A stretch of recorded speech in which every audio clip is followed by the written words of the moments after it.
Oh, got it. We are going to talk about e-bike maintenance. Wow. What I want to talk about, if you're the hamsters are spinning the wheel up there. Do you want an e-bike, Val? I love e-bikes. Hi, I'm Val, and I'm here to talk about how to maintain e-bikes. There are gravel e-bikes, road e-bikes, commuter e-bikes, cruiser e-bikes. Virtually everything that you can be on a bike, you can be e. Lots of different reasons to love e-bikes, and it's really all about having fun and being healthy. If you're not sure which e-bike is for you, check out my video on how to choose an e-bike. What we're going to cover with e-bikes and taking care of e-bikes today are three main things. First is what makes an e-bike, and that is going to be the controller, cables, battery, and motor. We will also talk about the higher level of importance around some preventive maintenance, and that would be around tires and the drivetrain. Let's talk about e-bike specific considerations. The first thing that we're going to talk about is what to be looking for on the controller. Really two primary things. The first is we're going to want to make sure always that our cables are connected properly, that we're not seeing anything fraying or coming apart or looking like it's out of place. The reason this is important too is because if cables start to get out of place, especially if you're moving at higher speeds, those cables can fray more quickly and they are more difficult to replace. So the name of the game with this always is prevention over cure. The second thing you're going to want to do from time to time is just update your firmware. And really, you do this through any shop and any shop that you have a good relationship with. Let's talk about the battery. To maintain the longevity of your battery, it's recommended usually by most manufacturers that you're going to keep that charge on the battery between 30 and 75% if you're storing the bike for any length of time.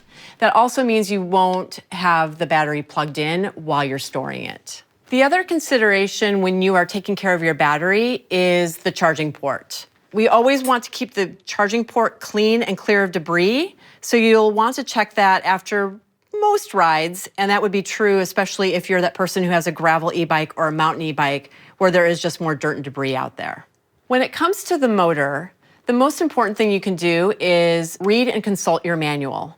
That in conjunction with a tried and true bike shop will be most of what you need in order to make sure that that motor continues to function well. When considering how you take care of your e-bikes at home, if you're that person who likes to work on your own bike, a couple of other things to consider are what type of stand that you use to hold the e-bike, since e-bikes are heavier than non-e-bikes. And that is also true for how you're going to transport an e-bike. All bike racks are not created equal, and you'll want to make sure you do your research to get yourself a compatible e-bike rated bike rack. Because e-bikes have controllers and other things that are specific to how an e-bike works, we always want to make sure that we are keeping that bike right side up when we're working on it and not tipping it upside down where those parts and pieces could get cracked or damaged. Let's talk about tires. Wheels and tires are really important because they are what propel the bike from point A to point B to point C, and therefore we want to do everything we can to make sure that we keep those tires inflated and moving smoothly. What I would say about this is prevention is the key, right? We want to make sure that the tires are staying inflated and that we're not put into a position where we have flats that we need to change. Flats can be harder to change on e-bikes, especially depending on where the motor is located on the bike. So, ways that you can maintain PSI, number one, first and foremost, is just keep air in the tires. So whatever the recommended PSI is, pounds per square inch on that tire, keep a floor pump at home and use it, by golly. Air leaches out of all tires. So checking air pressure in your tires at least once a week is a good idea.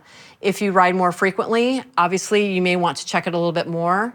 If you haven't ridden the bike in a while, the first thing I would always do before you head out on a ride is check the air pressure in both of your tires. What happens if you don't keep enough air in your tires? What can happen and frequently will happen is you can get something called a pinch flat. It just means that that tube doesn't have enough air in it, so it gets pinched between the rim of the wheel and the tire. Super preventable, and the way to prevent that is just to make sure that you've got enough air in your tubes and tires at all times. There are ways to help make sure that you prevent flats, and those come in the form of tire liners. There are thorn-resistant tubes. Where I live in Colorado, goat heads are a thing, and I'm sure there are other things all over the country that can reach out and nab tires. So anything that you can do to put a little bit of prevention between the tire and the tube is a great idea. There's also the option of going tubeless. It's super helpful because if you flat with tubeless tires, you won't necessarily have to pull a whole wheel off in order to change a tube. All you'd have to do is use a CO2 cartridge and an inflator or a pump of some kind, and you could be back up and running in a little bit of time. I think any e-bike could benefit from having the tires converted to tubeless if the bike will support that. And in particular, that would be true if your motor is on your rear hub, just because having the motor on that rear hub does make that whole wheel harder to take off. So anything that we can do to reinflate tires without having to remove wheels is a bonus. The great thing is that REI will cover all of these services, converting to tubeless, changing tubes if you need them, and all of those services are free if you're a member and you only pay for the materials, which is awesome. If you find yourself in the field and having to change a tube, make sure that you always lay the bike drive side up, meaning we want to keep all of the important stuff out of the dirt. If you have any other questions about how to fix flats, check out our video on how to do just that. Drivetrains need to be cleaned and they need to be lubed regularly. That is true whether it's a non-e-bike or whether it's an e-bike. The reason for that is keeping the chain clean and clear of debris will keep things from getting into the chain and prematurely wearing the chain. Conversely, if the chain is starting to sound funky, if you're hearing that squeak, just means that it needs more lube and it needs that to run more smoothly around the drivetrain. So either of those two things, if you're encountering them, need to be addressed preventatively. And that is even more important on an e-bike because we do have this extra torque, this motor that is running that chain around the drivetrain. So it's by necessity going to get a lot more wear and tear on it naturally than a regular non-e-bike will. Now that we understand what it is that is important about having a clean drivetrain and a good functioning drivetrain, let's talk specifically about cleaning the chain.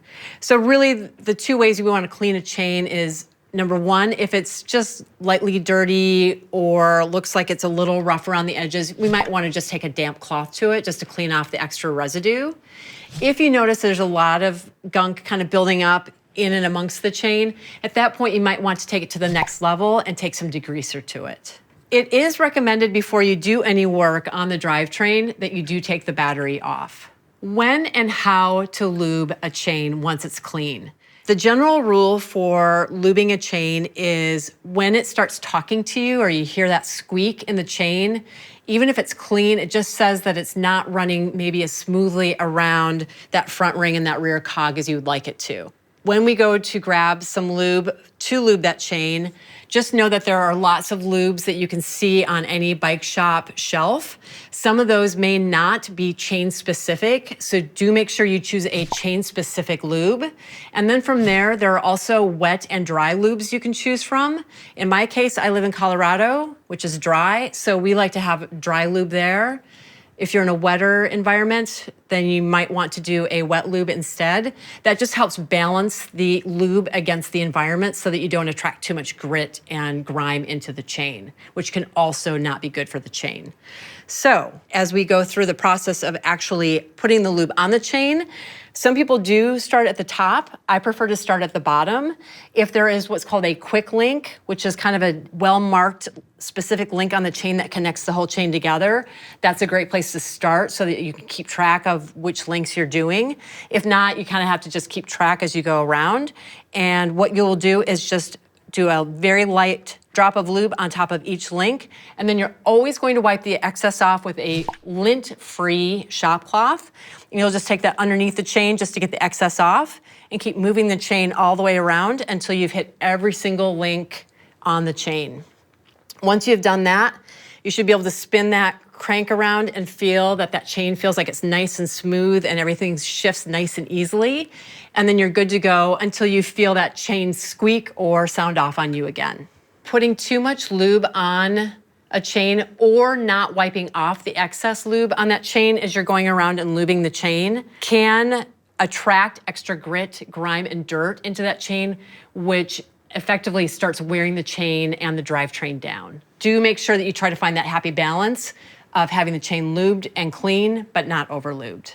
We've just covered e-bike maintenance, which includes e-bike controllers, batteries, and motors, as well as prevention and repair for tires, and finally, chain cleaning and lubrication. If you have any questions about any of these things, you should always feel free to walk into any REI bike shop and they will be happy to help you. Thanks for watching, and we'll see you on the trails.